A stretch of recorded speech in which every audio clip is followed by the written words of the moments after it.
Hey everyone, it's Ben Hardy here, and in today's going to be comparing the 200 Series Land Cruiser to the new 250, and we're going to see which Land Cruiser is best. This review is going to be a little bit different than what I normally do, so I am going to do a quick walk around, show you some of the differences between both the vehicles, and then instead of doing an on-road driving comparison, we're actually going to do a short off-road driving comparison because, well, that's kind of what Land Cruisers are all about.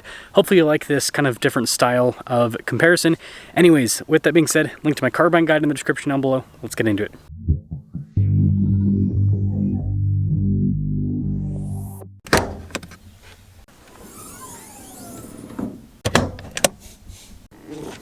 No hydraulic struts. So powering the 200 series is a 5.7 liter V8 that goes through an 8-speed automatic transmission. Puts out 381 horsepower and then 401 pound-feet of torque. We're able to average about 16 miles per gallon with this. Now, powering the new Land Cruiser is a turbo 2.4 liter 4-cylinder that is paired to a hybrid and an 8-speed. It puts out 326 horsepower and then 465 pound-feet of torque. I've been able to get about 22 miles per gallon, so 6 mpg better.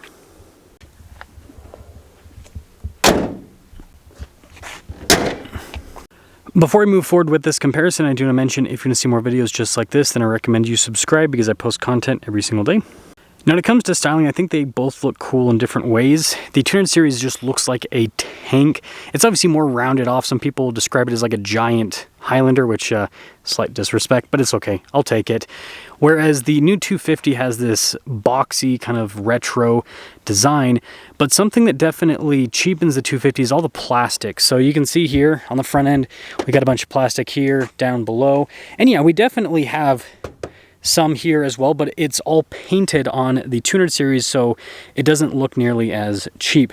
Now, this 200 series has aftermarket tires and wheels. It's originally a Heritage Edition, which comes with 18s. These are 17s.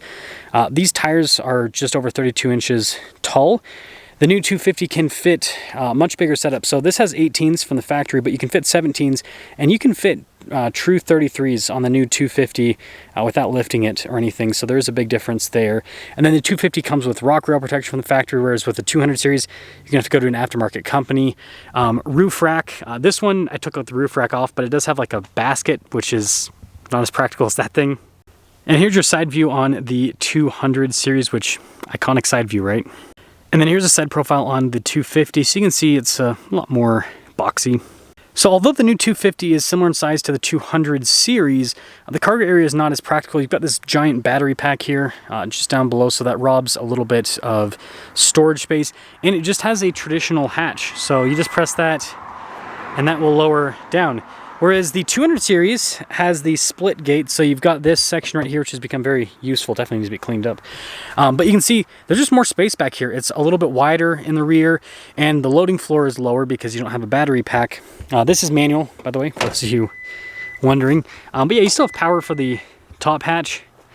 It's a little bit different. And then you can see here at the rear of the 250 series, rather. Again, very boxy with the overall design, whereas the 200 series is a little bit more rounded off, and the sunlight's killing that shot, but I think you guys get the point.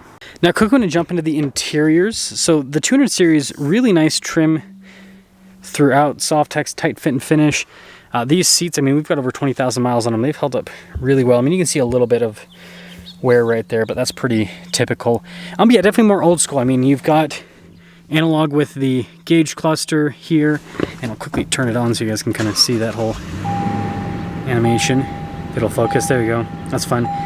It does have a 360 camera system, but it's not nearly as crisp with the resolution as the new one. But you still have like dual zone climate. Man, this sunlight is killing our shots. Dual zone climate. You also have heated and ventilated seats. And then this, let's talk about the off-road stuff. This does have, you know, the normal multi-terrain select crawl control stuff. It's got a center locking differential. It actually also has the trail turn assist and everything. 2-speed transfer case. So it's got a lot of off-road stuff built in. But the biggest thing is just the interior feels very premium and a lot bigger. Like there's way more space in here than what you have with the 250, which let's go pop in the 250 quickly.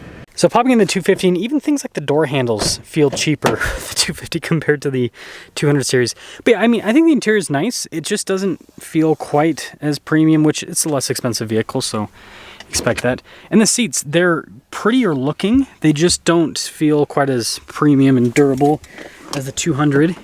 And then you got a full digital gauge cluster there. And you know, stuff like the camera system, which I don't know how long this is going to take to load up. Oh, that's not a good view. If I pop it in reverse, that'll be a better view.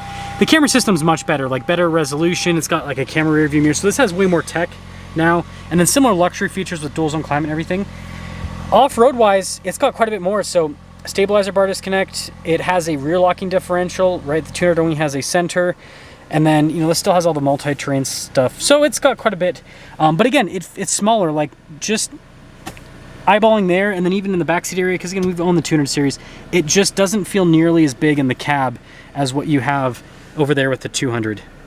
Now, when it comes to pricing on the used market, 200 series prices are all over the place. If you get like a newer low mileage one, they're still in that $80,000 price range. But you know, if you get one with some miles, you can get them pretty close to the price of one of the new 250s. So I could understand some people making that comparison, right? Do I go for a new Toyota or do I get the previous gen one? And let's try to answer that after the off-roading. So we're going to start off in the 200 series and then we'll drive the 250 on the same trail. Most of this is just going to be a dirt road, and if you guys hear some noise in the background, we've got some water bottles. Again, this is my wife's car. She daily drives it. Now I just have this in 4-wheel drive low, no center diff locked. I'll probably use that a little bit later, but we'll just kind of keep things simple for the time being. Now the 200 series is both fantastic and awful when it comes to off-road driving. It's fantastic in the sense of it has amazing grip. Obviously tires help out with that a lot, but the 4-wheel drive system just perfectly distributes the power. And something that people don't talk about is weight distribution with off-roaders. This has a really nice weight distribution where it just feels planted all the time. A good example of a vehicle that doesn't feel that way is I own a Jeep Wrangler Rubicon 392, and that has so much weight over the front end that it doesn't have that same kind of planted feel that you have with the Land Cruiser, where it's got a little bit more, you know, it's still, you know, front bias, right? Because it's a front engine car, but it's got a little bit more weight in the back. So that is something to note. The suspension handles the rocks and everything really well. Like, it's fine. Obviously you feel it, but it handles all of it really well. And you can see the 4-wheel drive system's great. This thing really is a mountain goat. Now, what's the awful thing about this? The awful thing are the angles. This has a pretty decent approach angle, actually. It's a longer SUV, so breakover is not horrible, but it's not great. The worst is the departure. It's got that huge rear bumper, and that definitely gets in the way when it comes to off-roading. There's so many obstacles that again, this is my wife's car, so I don't want to damage it a bunch, because then that means she has nothing to drive. So many obstacles where I just can't go up them because the rear end scrapes. And that's what we've had as a constant. I keep wanting to use my turn signal when I'm off-road. Yeah, that's become kind of like a constant issue. So the camera never does this justice, but this is kind of off camber to the side a bit. And again, it just handles it all really well. I think that the 200 series is going to go down as maybe not the most iconic Land Cruiser from a looks perspective, right? I think the maybe the 80 series or some of the older ones, but when it comes to driving experience, off-road capability and everything, I think this is going to be the most iconic, because once you modify one of these, it's unbeatable. It is so good off-road, and on top of being just fantastic, I'm trying to remember where I go here. I think through here. Amazing off-road. It just is super reliable. It's a tank. And on-road, I mean, this is a luxury car. It drives amazingly well. It's really impressive with what it does. I don't think that's the one that I go up. I think it's further down. But yeah, I mean, you guys, hopefully you can see, I'm able to just kind of go through this stuff. Again, this is more of a dirt road. The trail that I wanted to use for today's video, I can't, because that 250 is a demo from Toyota, and the only way to get to the real off-road obstacles here is I have to scrape against a bunch of trees. I'm okay with doing that with this because this is my personal vehicle and I have paint protection film, but I know that Toyota would not be fond of me going and turning in that vehicle with a ton of paint scraped off. So, you know, it is what it is. But we've still got some obstacles, and the camera system on this does help out too. This isn't super steep, by the way. I think it's only like 15 degrees or something like that. Some journalists will say that's steep. This is a decent amount, still not crazy, but this is the best that I can show you guys, given the fact that I can't scrape the crap out of that 250. So again, no diff locked. Okay, now the 8-track system's actually working a bit. I can hear it, can feel it. But yeah, you don't even need to lock the diff, and you can go up really steep stuff with the 200 series. When you have the diff, here, I'll quickly turn around and do it again with the diff locked. It does make a difference. Like, there's less slipping, so we'll do that, and then that'll kind of round things off for this. With the diff locked this time, and then I'll show you guys a quick descent, just so you guys can see what the grip is like with this. But with the diff locked, it does make a difference. There's like no intervention from the traction control system, and so it does make a difference. Now I am going to turn that off before going down. Hopefully that, oh, I have to hold, yeah, it's turning off. Just because it'll be easier to turn around if the diff is unlocked. Now I will say, both the Land Cruisers don't have the greatest turning radius. Part of that is full-time four-wheel drive, but because I can have this in four-wheel drive low without the center diff locked, that does help out quite a bit with the turning radius.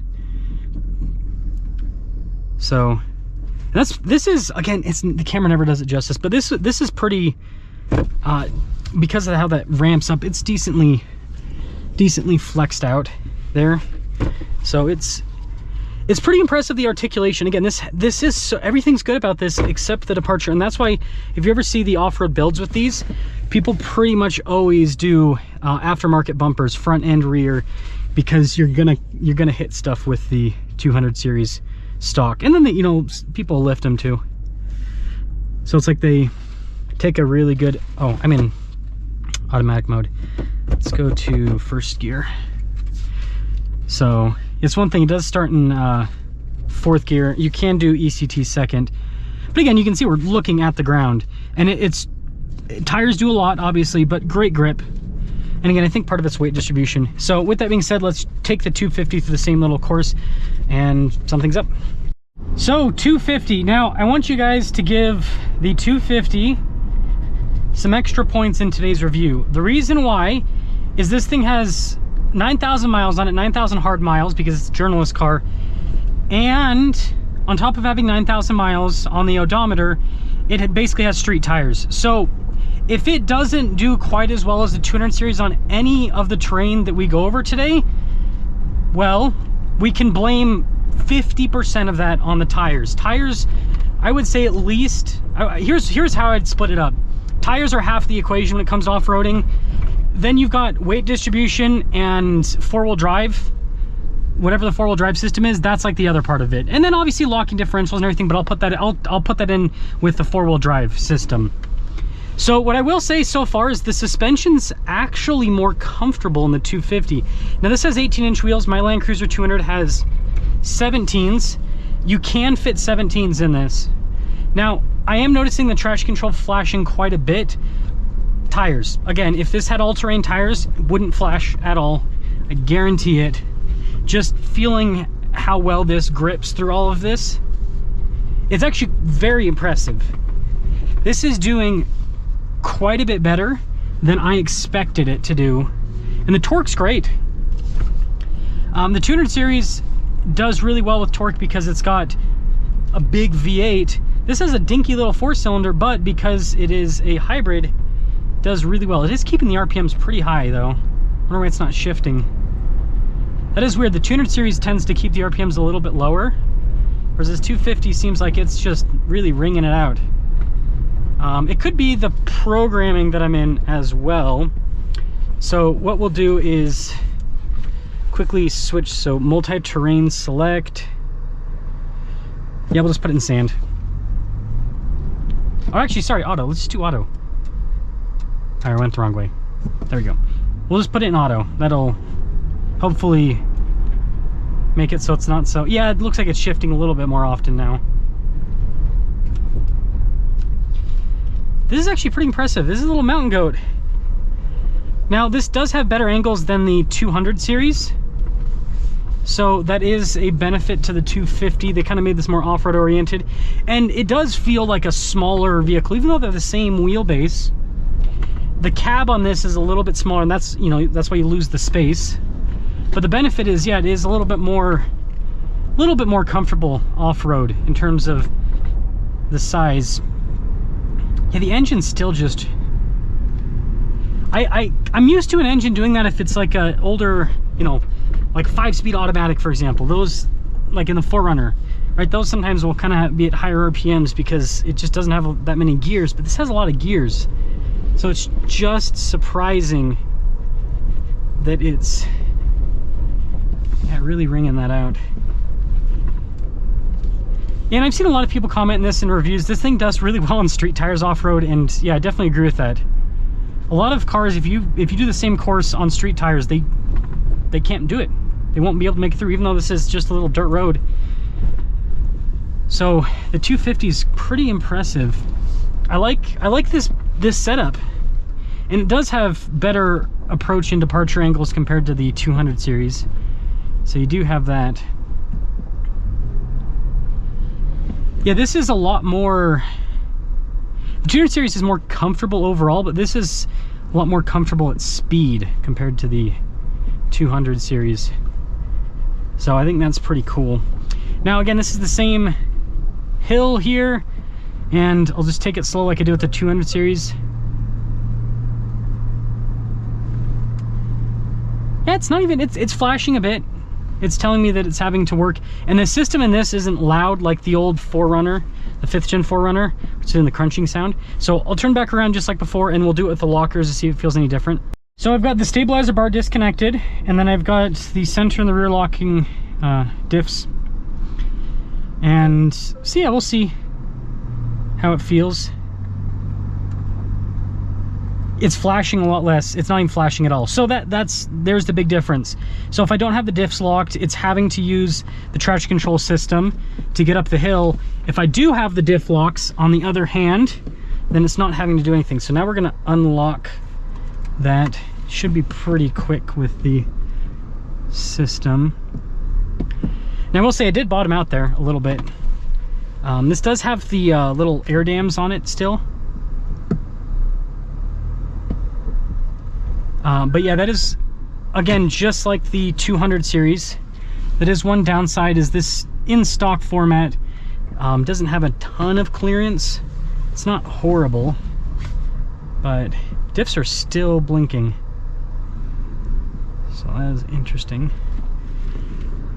I am interested to see, sorry, I'm taking this extra slow because these tires are pretty darn worn. Yeah, you guys can't see this on camera, but it is sliding a bit. It's not horrible. And again, we're at the top of a hill, so it's not too big of a deal. And this isn't too off camber, and you guys can see there with the animation. But still, rather be safe than sorry. Oh man, I don't like the braking on this. It's not smooth. I feel like the 200 series, and it could be the tires again. It could just be because I'm slipping. The brakes are kind of being weird, but I feel like I can't be smooth with this like I can with the 200, like I could with the 200 series when I was backing up. Now this does have a little bit of a better turning radius than the 200, so there is that. Okay, so this should be lined up pretty darn well. So we're going to be in manual mode. The camera system helps out quite a bit. So this will be all about tire. I mean, it does use the traction control system for some active braking. Not too bad. Not too bad. So to sum things up here, and yeah, it's looks like the stabilizer bar is still disconnected, but the diff locks. So to sum things up, the 250 is great. I think this is gonna be more approachable for people off-road. The 200 series, you know, you're going to, if you really want to off-road it, you're going to have to put some money into modifications. This, you can get a lot of stuff from the factory, and then you can put slightly bigger tires on this, which will add a little bit of clearance. But yeah, as a general off-roader, I think it's really solid. And the complaints that I've heard with the dash flashing all the time, I just don't look at it when I off-road. I look at the heads-up display instead if I'm looking at my speed. So I just kind of ignore that it keeps flashing, giving me warnings, telling me stuff is turned off. So between the two, yeah, the 200 series still feels like a more premium car. It still feels like a, I don't know, just a more solid vehicle all around. And again, it is a much more expensive vehicle, brand new, so it makes sense.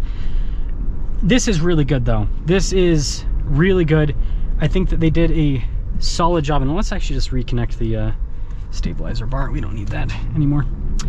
So let me know which route you guys would go, whether it's 200 or 250. Again, you got to look at the used car market. The 200s, some of them are in the same price range as the new 250s, and so I do think it's I think it's a tough choice. If I had to make the choice, well, if I could only have one car, I'm gonna pick 200 series personally, because I love that platform so much. It's super capable, it's super comfortable, and the reliability is guaranteed with that. I mean, you know you can get hundreds of thousands of miles out of that.